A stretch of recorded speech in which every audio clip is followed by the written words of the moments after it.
خدمت همه شما عزیزانی که الان در این لحظه دارید به صدای بنده گوش میدید.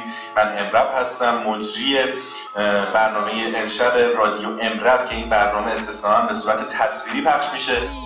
مصاحبه خیلی مهم و جنجالی داریم با آرش سرطان، کسی که تا همین چند وقت پیش توی برنامه استیج من و تو شرکت کرده بود ولی خب یهو غیب ایستاد. خلاصه این که بعد این همه کامنت هایی که زیر پست‌های شبکه من و تو و زیر پست‌های خود آرش دیده بودیم و تقاضایی که مردم کرده بودن، خواستیم یه سری بزنیم به آرش سرطان، سوالهایی که شما ازشون پرسیده بودید و کسی جوابگو نبود و پاسخگو نبود رو براتون بپرسیم ازش و یه جورای شفاف سازی کنیم. بیشتر از این وقتتون رو نمیگیرم، میریم که به مصاحبه برسیم.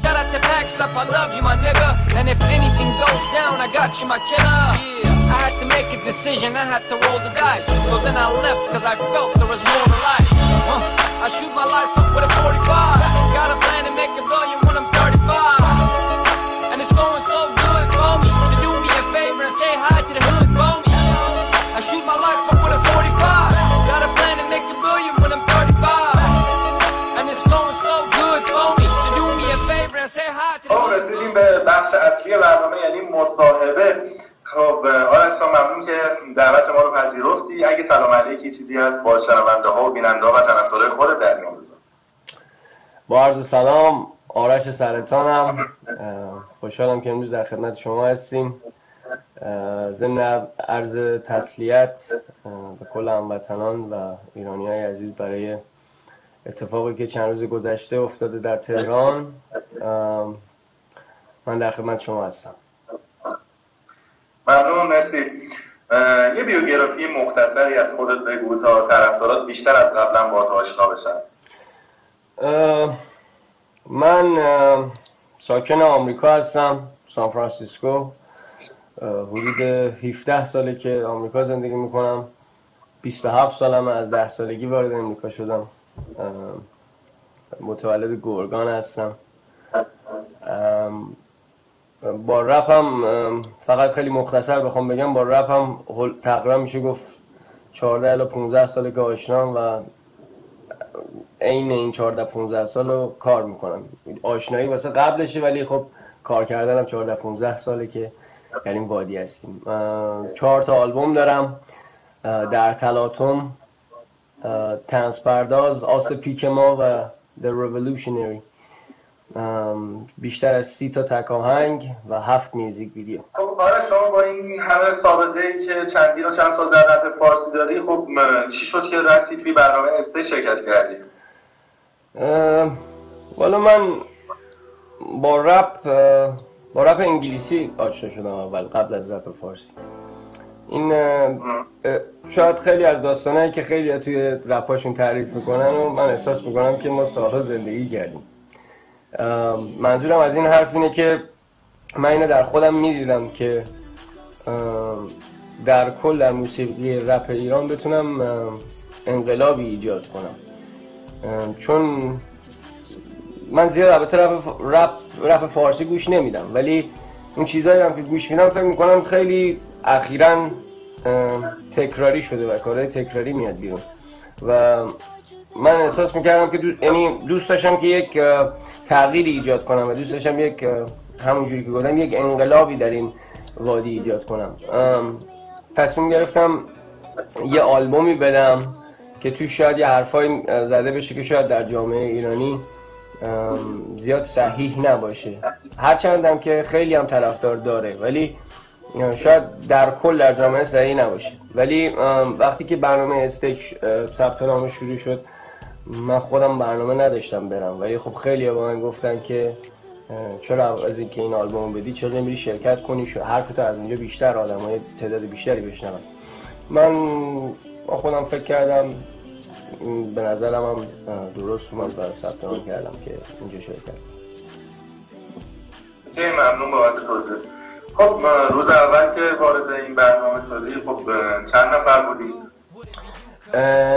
روز اول 150 نفر بودن، روز دوم هم 150 نفر بودن ولی این آزمون مرحله اول بود. آزمون مرحله اول کلا فکر می‌کنم من دقیقاً نمیدونم چه تعداد آدمی ویدیو فرستاده بودن برای تلویزیون من و تو، ولی 300 نفر قبول شده بودن که بیان اینجا اجرا کنن، که روز اولی که من بودم 150 نفر بودن که نصفش. خب پس از این 150 نفر چند نفر قبول شدین و رفتین به مرحله بعدی؟ مرحله بعدی از 150 نفر نبود، مرحله بعدی از 300 نفر بود. از 2 روز اول بود که اونجوری که برنامه بود باید 12 نفر هر گروه هر داور انتخاب میکرد، ولی خب ظاهرا مرحله اولو چون که میخواستن مرحله بعدی رو گروهی کنن زیاد فرق نداشت، واسه همین 55 نفر رفتن مرحله دوم که خب حالا یکی 12 تا یکی 13 تا یکی 15 تا اینجوری فرق داشت تعداد با. اوکی. خب برای اجرای گروهی چقدر وقت داشتین که هماهنگ بشین؟ همون اجرایی که با رپرهایی که هم سبک هم دیگه بودیم با هم رفتین اجرا کردیم؟ وقت علاوه وقتی که ما چون الان دقیقا یادم نمیاد 3 ماه یا 4 ماه پیش بود، پنجشنبه بود یا جمعه ما رفتیم اونجا، جمعه بود فکر می‌کنم، ما رفتیم اونجا واسه مرحله اول که اون مرحله اول و بعد شنبه مرحله بازم هنوز مرحله اول بود. هر کسی که رفت مرحله دوم به ما یه ایمیلی دادن که روز دوشنبه اونجا حاضر بشید برای تمرین آهنگ گروهی. ولی وقتی که ما روز دوشنبه رسیدیم فقط تنها چیزی که به ما گفتن، اونم البته تا ساعت 8 شب طول کشید تا از اونجا بیایم بیرون، ولی خب 8 شب به ما گفتن این آهنگ شماست، فردا ساعت 8 صبح باید بیاین اجرا کنید. در صورتی که شاید تو ذهن خیلی‌ها این بود که مثلا اون آهنگی که از قبل فرستادن واسه من و تو رو بعد مثلا واسه اون روز اجرا کنن. حتی کسی اصلا نمیدونست اجرای گروهی قراره در کار باشه تا روز دوشنبه که سه شنبهش آزمون مرحله دوم بود. خب بعد اینکه فهمیدین اجرای گروهی باید انجام بدین، خب چند نفر بودین؟ چند تا رپر بودین که باید با هم اجرا کردین؟ ما 5 تا رپر بودیم. 5 تا رپر بودیم، من، نیما، مهرداد، میلاد و پدرام. آرش One, look پول میدم بحثینی، طول میدم ارزینی، حرفان پود میشن ابینی، بالا میرم غول میشم ترزینی، نه تو مثل دشمن فرزینی، همه چی روشن شکینی، هر بار گوش میدم با حرف بینی، چو حرفات تو چیکن تزینی، رفتم پریز نپری وگرنه میکنم تو نپریز، من خود عرش میدوستم همونی که همه ازش میپرسن، الگوی همه پرپول چپم، به کسی نمیگه پرپول رپمو، من اگه صفر بشم بر فرض مثال دوباره صفر بشم. بعد از اینکه اجرای گروهی رو انجام دادین، خب یه سری حواشی به وجود اومد، بقیه رپرهایی که تو مرحله گروهی باهات خونده بودن توی موسیقی گروهی از دست ناراحت بودن و یه حرفایی میزدن راجبت. خب یکم راجبش برامون توضیح بده لطفا. والا ترجیح میدادم صحبت نکنم راجع به این قضیه، ولی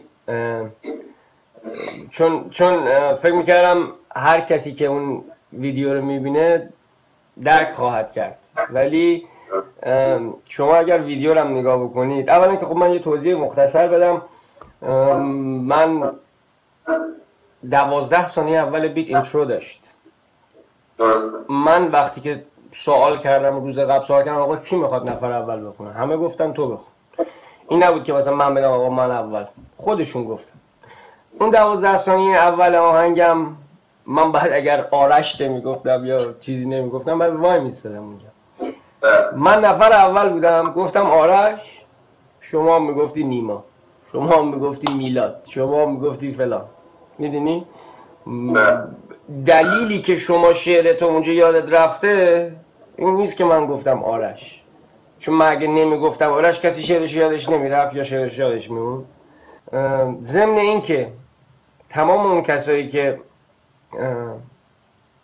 مخالف این فکر میکنن یه بار دیگه اون ویدیو رو ببینن که اولا که پدرام نفر پنجم به من گفته بود که 1 2 3 4 بگم، چون تا حالا رو بیت نخونده بود، خودش هم اصلا انقدر فروتن بود به عنوان رپر رو خودش حساب نمی‌کرد. گفت من اومدم اینجا دوست پیدا کنم. پدرام ما گفت اگه میشه به من بگو 1 2 3 4 شو به من بگو. گفتم باش.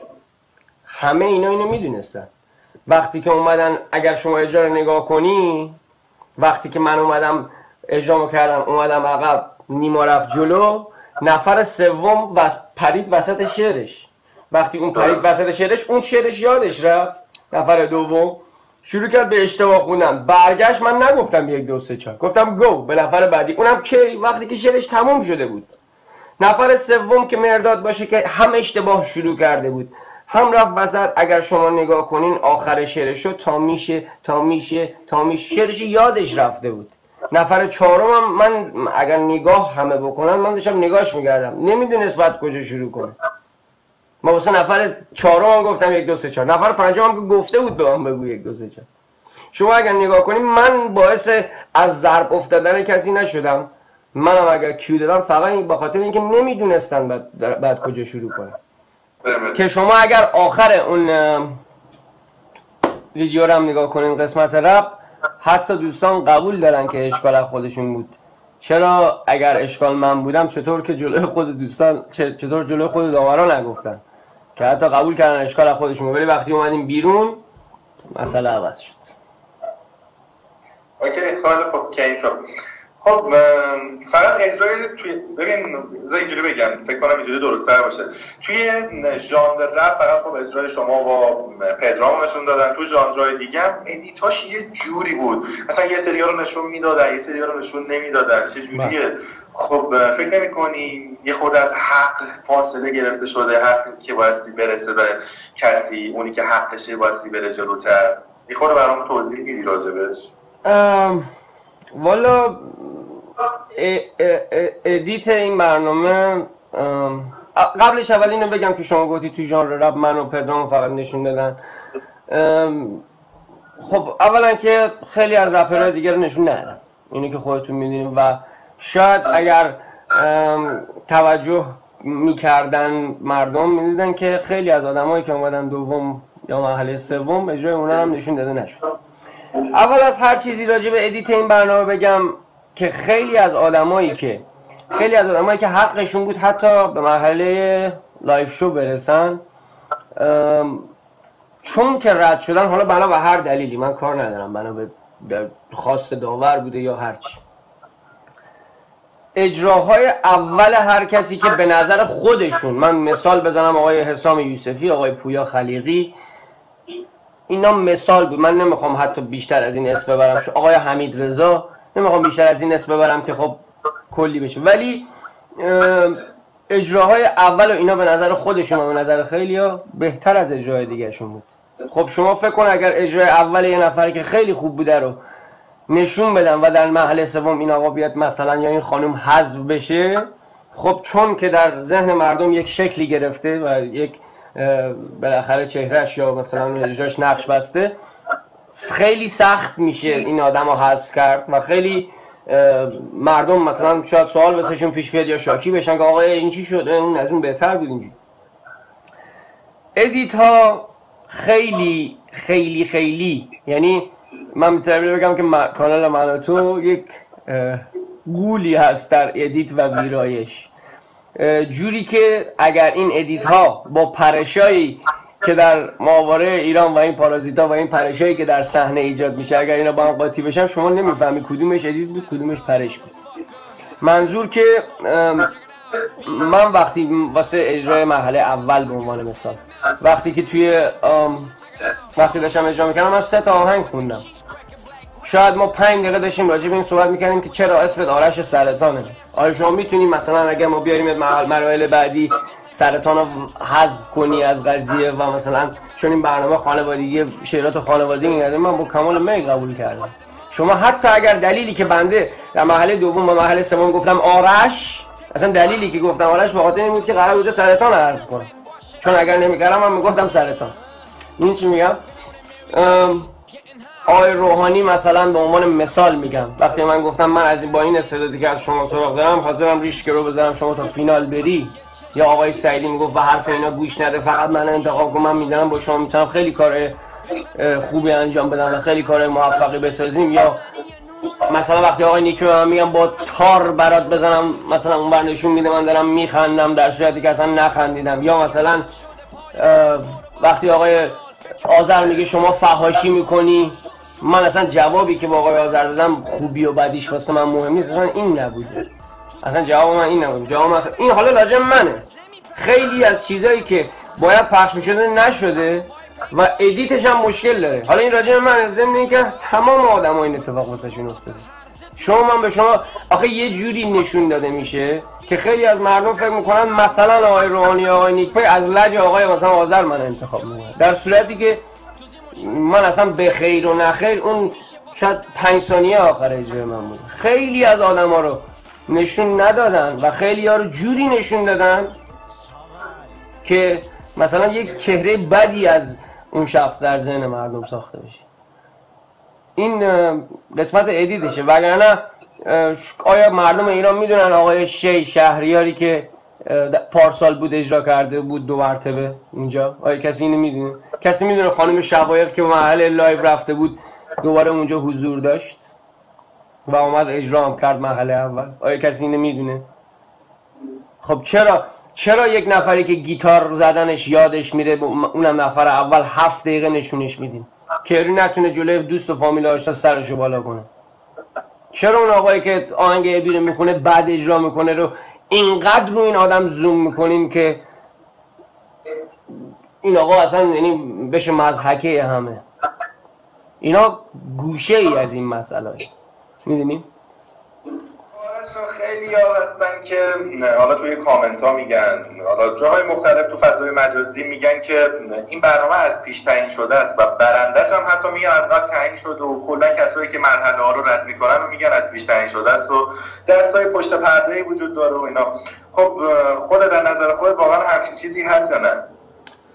والا به مسئله خوبی اشاره کردی. من دوست ندارم از این کلمه از پیش تعیین شده استفاده کنم، ولی خب اینا رو میتونم بگم که فقط به عنوان مثال یک وقتی شما میری آزمون بدی یه پرده اونجا هست که این داورا و گروه فیلم برداری پشت این پرده و اشخاص رو تک تک صدا میکنم بیان. من وقتی رفتم پشت این پرده صدای خانم صابر، رکسانا صابر که تهیه کننده این برنامه هم هست اومد که رضا شما انتخابش نمی‌کنی، بابت تو انتخابش می‌کنی، آقای نیک‌پی شما هر کاری می‌خوای بکن، آقای آذر شما انتخابش نمی‌کنی.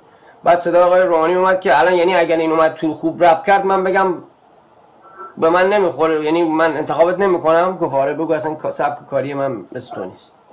من انقدر که این قضیه در مخیلم نمی‌گنجید اصلا فکر کردم من اشتباه شنیدم، حتی تا زمانی که اومدم بیرون حتی اینا هم عنوان نکردم، ولی مثلا از چند نفر دیگه شاید 10 نفر دیگه شنیدم که همچین اتفاقی وقتی که اینا پشت پرده بودن افتاده که خیلی هم ترس واسهشون ایجاد شده بود که پس نکنه مثلا این برنامه از پیش تعیین شده است.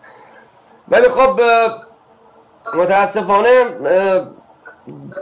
جوری این برنامه ادیت شده که کسی از این مسائل حتی یعنی شکم به این مسئله نکنه. ببینی خیلی از صحبت‌ها تو گفتی با این حساب تهیه کننده بیشتر از داوران صاحب نظره، درسته؟ میشه گفت آره.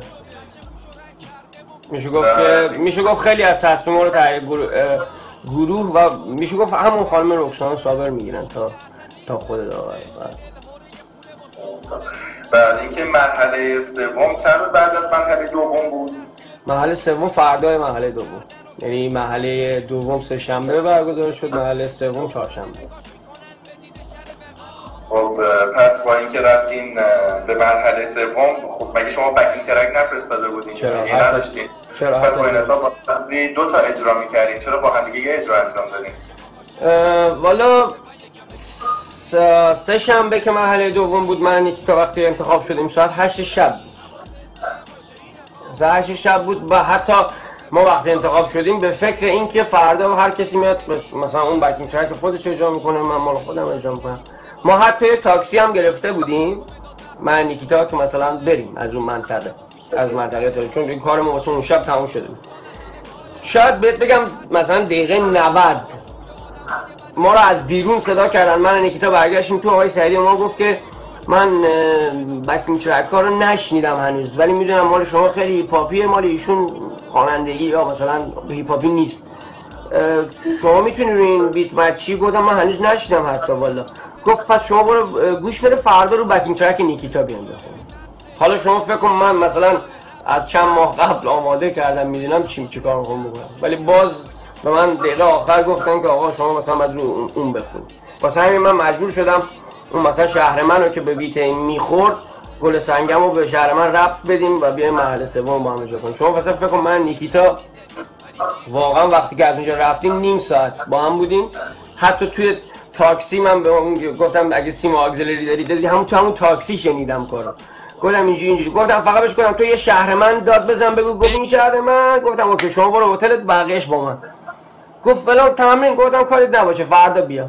فردا ساعت 8 صبح رفتیم که اون اجرایی که گل سنگم چی بگم از دل تنگم مثل آفتاب اگه بر من نتابی سرگم و بیرنگم این شهر من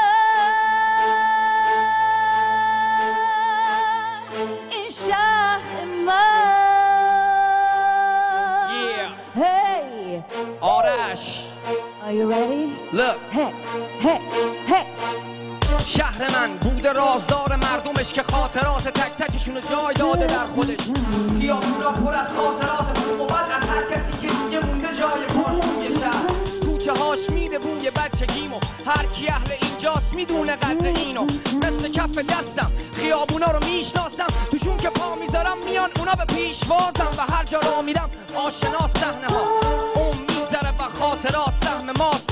زنده باد محل زنده باد اهل شهر منم چرا میرم با چشم تو سخت شهر. رو به راه اوضاع خوب حال دنیا ولی عادت داره روح ما به طغیان. زنده باد زندگی تو کوچه های گرگان با زوزه های گرگاش. منم اون اسیری که اعتراف نکرده با سکوتش میگه زنده باد. بعد راجع مرحله سوم بگو برامون. آدیشن رو دیدی خودت هم اونجا بودی دیگه. نظر راجع به انتخاب داورها چیه؟ به نظر اونایی که رفتن تو مرحله بعدی واقعا حقشون بود یا نه؟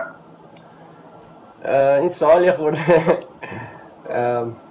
باشه جواب میدم. این سوال اینه که من با تمام احترامی که قائلم واسه تمام اون اشخاصی که شرکت کردن و تمام اون آدمایی که رفتن بالا احترام زیادی واسه شون قائلم. بالاخره رو حساب این که این رفاقتی که این چند وقتی بین ما ایجاد شده اونجا. ولی چیزی که مهمه این وسط اینه که هر چقدر آدمای خوبی باشن و هر چقدر دوست داشتنی، هر چقدر با مرام، هر چقدر با معرفت، این برنامه مرام و معرفت دوستی نیست.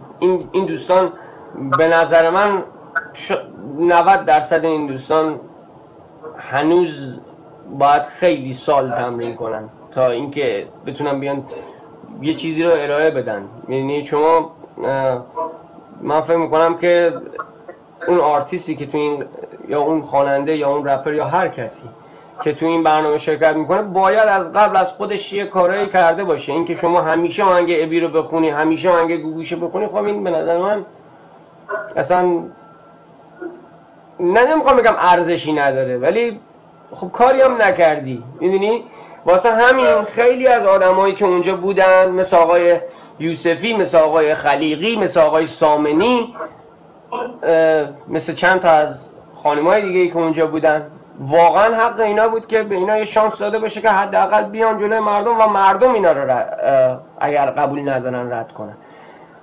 و من فکر میکنم حتی خیلی از انتخابایی هم که اونجا کردن، چون من اونجا بودم داشتم نگاه میکردم، حالا درست مردم نمیبینن ادیتای جوریه که مردم نخواهند دید، ولی من خودم اونجا داشتم میدیدم که مثلا خیلی از انتخابا مثلا در گوشی بوده، مثلا من نگرفتم تو بگیر مثلا، میدونی، یا پاس میدادم به هم دیگه، مثلا این نشو این نرا مثلا فلان.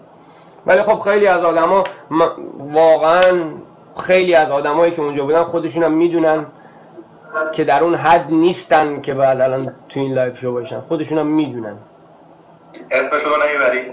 اسمشون رو نمیبرم، نه، چون دلیلی نداره من بخوام اسم کسی رو بگم. ولی فقط اینو بگم همون روزی که ما رفتیم لایف، یعنی قبول شدیم بریم لایف، اون آدما به من نیکیتا فینال تبریک میگفتن، چه از عوامل، چه از شرکت کننده‌ها، چه داورا. گفتن آقا خب شما که فینال تبریک میگم، حالا ببینیم کی دیگه میاد فین. میدونی من فکر میکنم اگر من یکی از اون داورا بودم حداقل 9 نفر این آدما یه نفرای دیگه بودن. این نظر منه. دقیقا تمام این اتفاقات چه زمانی بود و چه تاریخی انجام شد؟ آزمونا اکتبر 14 تا اکتبر 20 تو یه هفته بود که البته 3 جلسه آزمون بود، ولی خب یه جلسه هم که خب اجرای گروهی بود و یه جلسه هم بعدشون 12 نفر واسه بیوتی شات رفته بودن.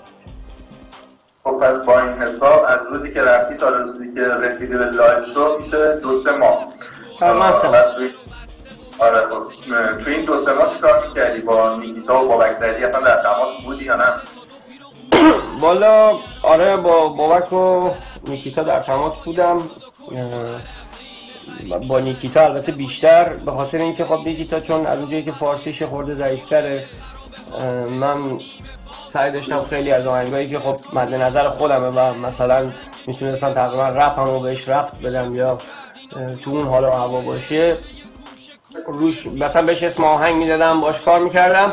ضمن اینکه ما تو این فاصله شاید تقریبا 7 تا 8 آهنگ مثلا روش کار کردیم، دادم نیکیتا هوکاشو بخونه و مثلا واسه خودم آماده کردم که مثلا وقتی رفتیم اونجا مثلا یک حرفی واسه گفتن داشته باشیم، بگیم مثلا ما این 7 آهنگ 8 آهنگ رو کار کردیم روش.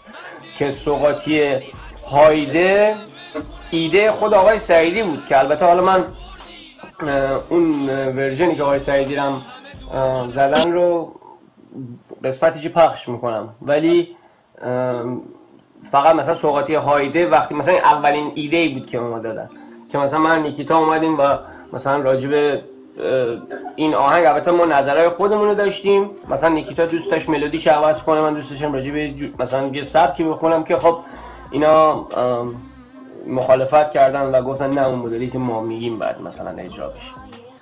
ولی خب خیلی از آهنگای دیگه بود که ما روش کار کردیم که حتی اصلا نفرستادیم واسه من، تو فقط واسه خودمون کار کردیم، چون در نهایت برنامه این بود که وقتی که این برنامه تموم شد ما با هم همکاری داشته باشیم و داشتیم استارتشو از اون موقع حتی می‌زدیم. خب تو آمریکا بودی، اونا تو لندن بودن. نیکیتا سوئد بابک لندنه. بله. بعد تو آمریکا بودی. خب آهنگای هفته اول و دوم و آهنگای نجات و اینا رو آقای سعیدی براتون انتخاب کرده بود یا اینکه شما مثلا روشون کار کرده بودی؟ همین آهنگ سوغاتی هایده که میگم آهنگ هفته اول بود. حتی ما البته نه این ورژنی که من پخش کردم، یه ورژن دیگه. این ورژنی که من پخش کردم اون چیزی بود که نگاه من و نیکیتا بود به اون آهنگ، ولی خب نگاهی که اونا داشتن خیلی سنتی تر بود و دوست داشتن که اونجوری اجرا بشه. که اینم البته بگم من گفتم اول صحبتمونم بهت گفتم که من اگر وارد این برنامه شدم تصمیم داشتم یه انقلابی ایجاد کنم و تصمیم داشتم خیلی از سانسورها رو وردارم و تصمیم داشتم خیلی از حرفایی که شاید تو جامعه ایرانی زده نمیشه رو بزنم یا خیلی از چیزایی که در جامعه ایرانی به تصویر کشیده نمیشه رو به تصویر بکشم. خب مسلمه من وقتی که اولین بار قبول کردم که حتی سرطان رو بردارم یا خانوادگی نگه دارم این مسابقه رو، یعنی نسبت به خودم، خب من قبول کرده بودم، ولی با این حال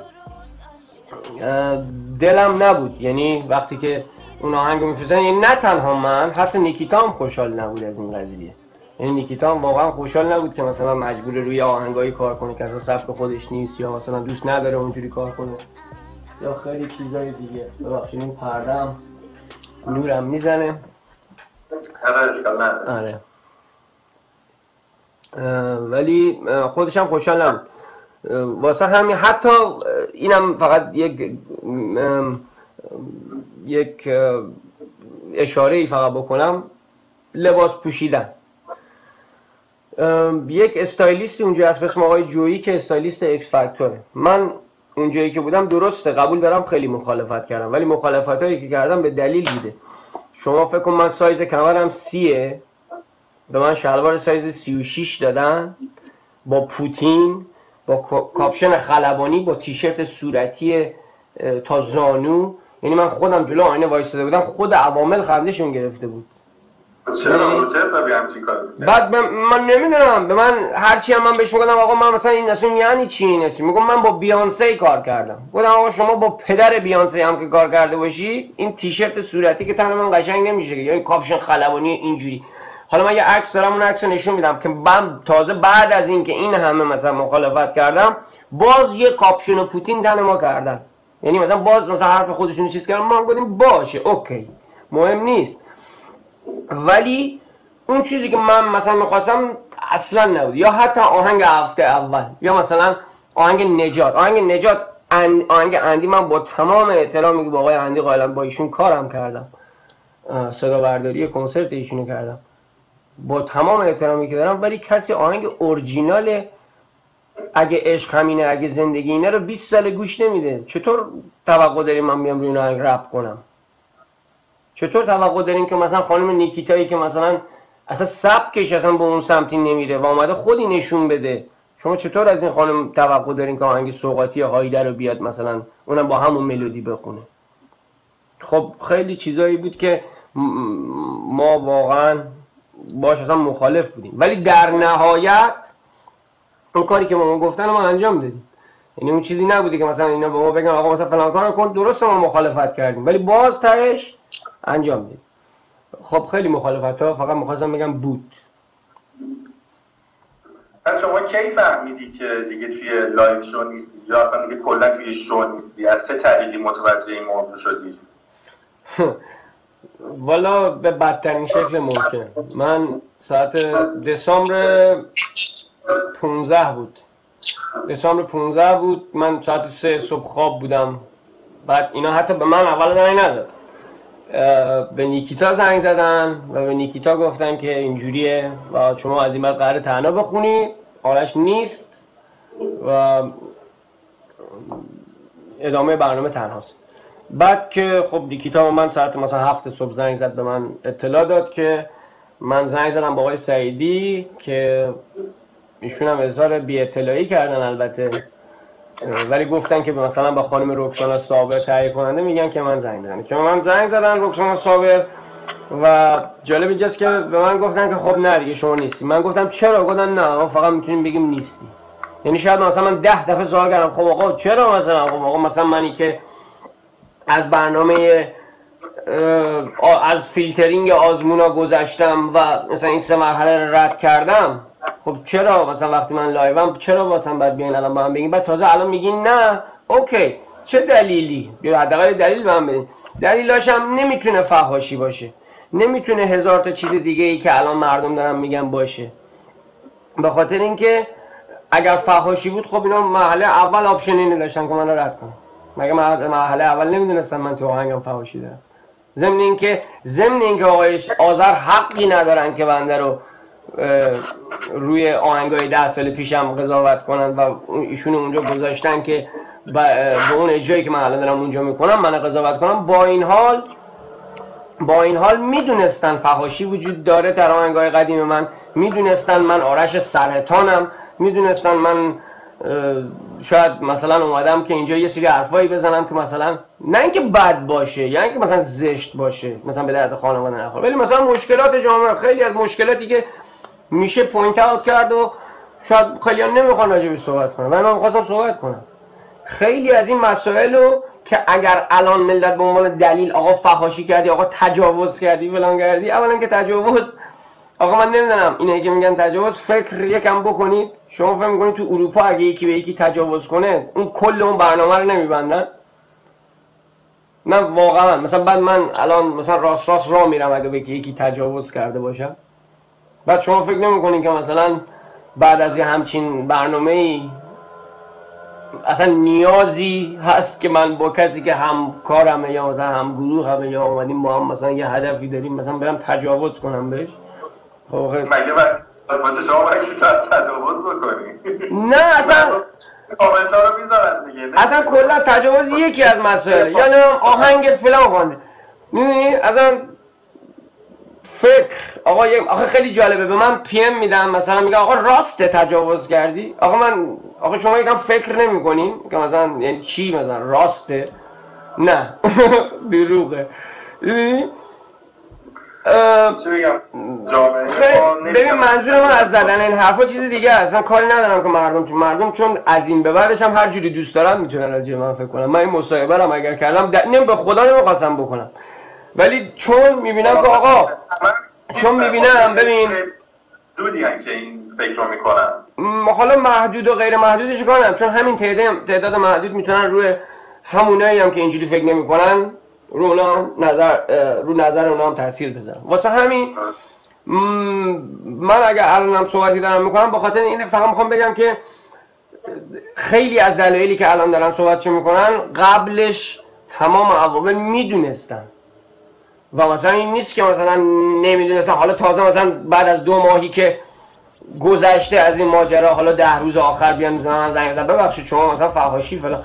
اینجوری نبوده. میدونی من در نهایت این قضیه هم میخوام اینو بگم آقا هر چی هم که بوده دلیلش، بنده 7 ماه خواب و خوراکم یعنی تمام ثانیه های بنده شده بود استیج، نه که استیج، یعنی اون هدفی که بنده داشتم قرار بود پیش خودم، پیش وجدان خودم قرار بود این قضیه یک انقلاب ایجاد کنم، یه چیز متفاوت، یک تحول، من قرار بود این کار بکنم. ولی هرچی هم که دلیلش باشه به نظر من این درست نیست.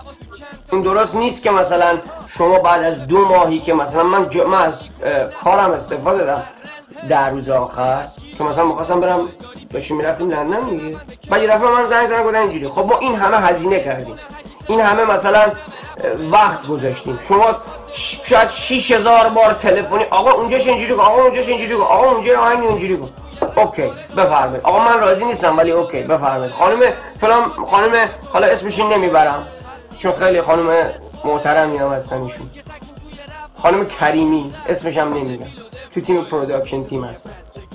خب ایشون به من میگه که آقا ما واسه استوری لاین میخوایم شما مثلا بدونیم که از ثانیه چند تا ثانیه چند بعد دوربین روی شما باشه، این تکسی هم که داری میدی تکس فاینال نیست، حالا بده بعد به من میگه مثلا تکستو به من بده. خب اگر این فاینال نیست تکس منو واسه شما میخواد. میدونی چی میگم؟ به خاطر اینه که وقتی که به من گفتن آقا شما حذفی و فلان اینا، واسه من از روزی که رفته بودم لب واسه من بلیت واسه 12 نفر بلیت هواپیما خریده بودن، آقا این هتلت، این هواپیمات، این فلان رو این بقیه. وقتی این روز من زنگ زدن فرداش بلیت کنسل شده بود. درسته؟ من خودم یه بلیت دیگه خریدم. اینا رو میگم اگر غیر از اینه اگر غیر از اینه هر کسی از اون عوامل یا کسای دیگه یا چیز دیگه مدرکی هست لطف کنن رو کنن. اگر غیر از این چیزی که من الان دارم میگم غیر از اینه، اگر غیر از این اتفاقی افتاده، هر کسی هر مدرکی داره لطفاً رو کنه تا مردم بفهمن من چه آدم کثیفی هستم. ولی بنده وقتی که به من گفتن آقا نیستی، اونم بی دلیل، یعنی یک دلیل به من ندادن، من با پشت صحنه عوامل پشت صحنه که حالا باز اسم اونا رو نمیگم با اونا تماس گرفتم، با آقای سعیدی تماس گرفتم، با چند نفر دیگه که تو لندن بودن تماس گرفتم. من خودم دوباره یه بلیط دیگه خریدم، یه هزینه اضافه، رفتم لندن که اون فیلم‌ها هم دارم حتما در اختیار شما میذارم که تیکایش پخش کنید. من رفتم لندن. حالا شما فکرشو بکن تو این زمستان، تو این هوای سرد لندن، حالا ما میخوایم مثلا یه قیافه خیلی مرتبم به خودمون بگیریم، نمیشه کاپشن فلان پوشید، نه هیچی، مجبوریم با کت شلوار در حال یخ زدن بری پشت اون در وایسی. آقا زنگ زدیم رفتیم تو سکیوریتی، من دیدم سلام شما که قبل هفته دیگه بیای مثلا، من از اینجا فهمیدم که سکیوریتی هم حتی در جریان نیست. بهش گفتم خانم رکسانا هست؟ گفت بله هست، بشین تا بهت زنگ بزنم بیاد. اوکی نشستیم اونجا، من داشتم فیلمم میگرفتم. حتی وقتی زنگ زدم پسر قیافش با تلفن اصلا عوض شد، تلفن که قطع کرد همونجا سر جاش نشست. گفتم چی شد؟ گفت یه دقیقه وایسا. شاید مثلا 30 ثانیه بعد از پشت ست سکیوریتی اومدن. اون ستا که اومدن اینم بلند شد آقا شما باید بری بیرون. گفتم من باید برم بیرون؟ یعنی چی؟ ببخشید Taratone in this motherfucker. Check it out, cousin. Yo, I'm back after a long time, dog.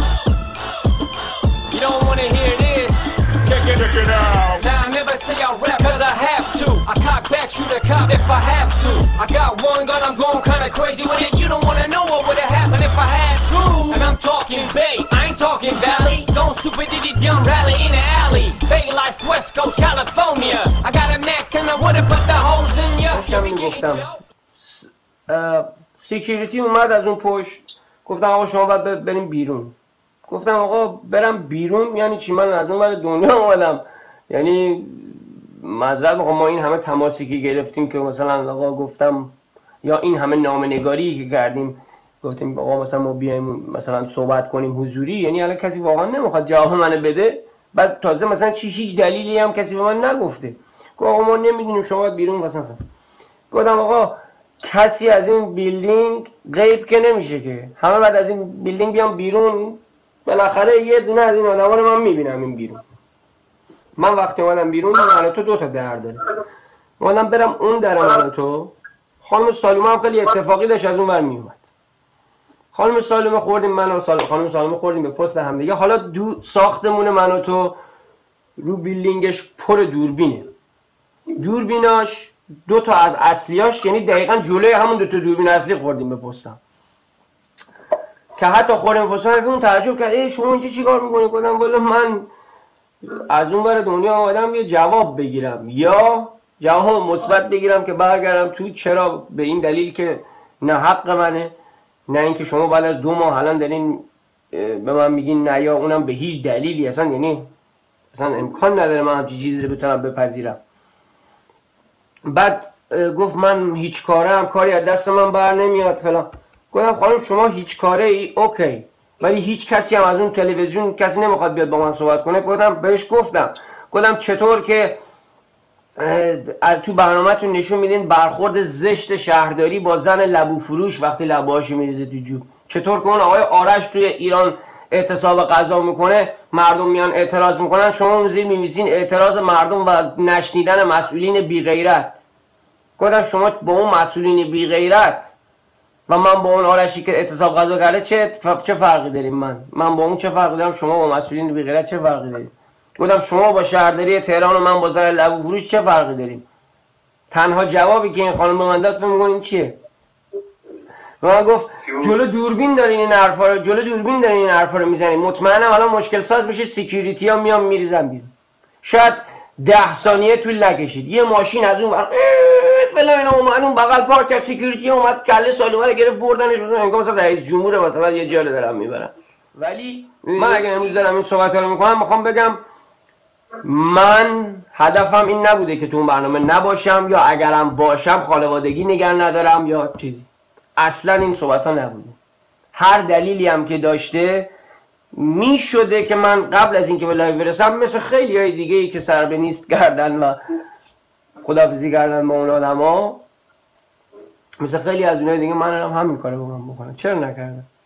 من مشکلم با این قضیه است. حالا بخش عمده قضیه اینه که تمام این آدما که اینجا حضور دارن مثل آقای ایکس ایگرگ، حالا هر کی، آقای سعیدی هم جزوشونه، تمام این آدما از آقای عباسی مثلا حرف شنوی دارن و هر چی اون آقا میگه مثلا اینا میگن چشم. در ضمن فقط اینو بگم ما روزی که رفتیم لایو شو آقای کیوان عباسی رئیس تلویزیون اومدن جلوی ما صحبت کردن 10 دقیقه. شما انگلیسی حرف میزنی جوری که فارسی رو بلد نیستی حرف بزنی درست. شما چجوری واسه موزیک مملکت تصمیم میگیری؟ یعنی همه ایران باید بشینن اونجا که شما یه نفر تصمیم بگیری کی بیاد کی نیاد، هر کی رو دوست داری بیاد، هر کی رو دوست نداری نیاد. کردین این کارو بازم مسئله ای نیست. خود بنده به شما آپشن اینو دادم، گفتم اگر قهرمان نباشم بگین آرش خودش انصراف داد. چرا یک کلمه صحبت نمی کنید؟ چرا یک کلمه حرف نمیزنید؟ مردم خرن؟ یعنی مردم رو با چی اشتباه گرفتین؟ که مثلا چرا یه نفر نمیاد حرف بزنه بگه آقا مثلا آقای آرش مثلا مرد، تصادف کرد شکست پاش، انصراف داد، بعد شما میایین لایو میگین ما 20 دقیقه میخوایم لایو همه جواب همه سوالا رو بدیم، تو 1 دقیقه و 37 ثانیه لایوتون رو میبندین. چرا؟ چون 1000 تا کامنت اومده آرش کجاست؟ یعنی انقدر یک تلویزیون با اون عظمت وجود نداره که منی که از آمریکا اومدم پاشدم رفتم لندن، اونم با هزینه خودم، در صورتی که وظیفه شما بوده. جواب ندین. شما به چی مردم احترام میذارین؟ شما دقیقاً کدوم ارزش رو قائلین واسه مردم؟ این حرفایی که تو تلویزیونتون میزنین همش کشکه، دروغه. و من گفتن از خود تلویزیونم مسیج دادین، اینا رو میگم، گفتن هر کسی با کیوان عباسی مشکل پیدا کرده پشیمانه. من دوست دارم پشیمان بشم. من بعد از این حرفایی که امروز زدم دوست دارم ببینم واسه من بد میشه یا واسه آقای عباسی. حالا عوض این که از من سوال کنین چه اتفاقی افتاد، تجاوز راسته یا نه یا فلانش راسته، این حقیقته. برین از آقای عباسی بپرسین من کجام. آقای عباسی که فارسی رو به زور حرف میزنه تصمیم میگیره واسه موسیقی مملکت شما، مملکت من.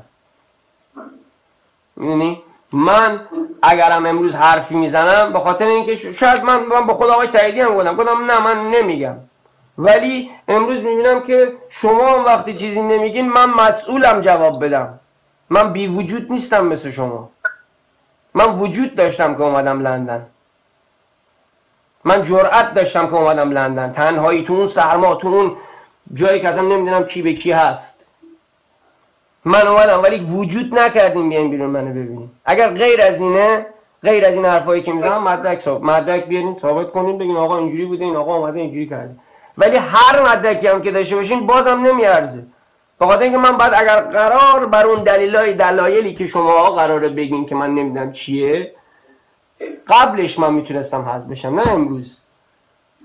من از جابم از کارم استفاده دادم، تمام وقتم واسه این استیج گذاشتم. میشه خواب و خوراکم استیج بود، خواب و خوراکم هدفم بود، اون هدفی که داشتم بیام اونجا. حالا انتخاب هوشمندانه کردم، من نیکیتا رو گذاشتم کنار هم، اوکی، دستشون درد نکنه، خیلی هم ممنونیم. بعد آقای سعیدی من بهشون وقتی میگن من اگر وجود نداشتم شما رو انتخاب نمیکردم. میخوام ببینم اگه من انتخاب نمیکردی کی انتخاب میکردی آقای سعیدی؟ چطور که این همه کامنت میان میگن اگر بودی اول میشدی؟ چطور اون 12 نفری که رفتن، حالا خیلی هاشون 2 نفر 3 نفرشون کار ندارم، ولی چطور که اون آدمو اصلا تو دید نیستن؟ چطور؟ اینا مسائلیه که خیلی گسترده تر میشه راجع بهش حرف زد، ولی تا همینجاش هم به نظر من کافیه.